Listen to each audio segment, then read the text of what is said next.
जय श्रीकृष्ण जय बजरंग बाली समस्त को प्रणाम। पूर्व दिन आम 40 नंबर श्लोक पाठ करते तार अर्थ बुझी। आज आम 41 नंबर श्लोक पाठ करवा आसतु। अर्जुन उवाच ओं नमो भगवते वासुदेवाय नमः। शंकरो नरकायव कुलज्ञानं कुलस्य च पतन्ति पितरो ह्यसा लुप्त पिंडोदक क्रियाः। ए श्लोक रे अर्जुन कृष्ण को वर्णना करी कहते वर्णशंकर कूलर नाश आड़ को नहीं थाए। आई वर्णशंकर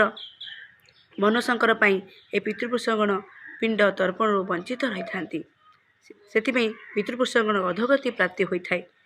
ए पितृपुरुषगण जो वर्णशंकर माने जो दे था पिंड तर्पण दे था केबे मुक्ति बा मोक्ष प्राप्ति होई न थाए कि मिली न थाए। से कहुई समाज रे से नियमावली को मानि चलवा उचित। ए श्लोक आम शिक्षा पाइले जे समाज रे रहिबा कहले समाजर से नियम को मानि चलिया को पड़िबो। से परंपरा से मूल्यबोध परंपरा और से नियमावली को हमको ग्रहण करने को पड़िबो। राधे कृष्ण।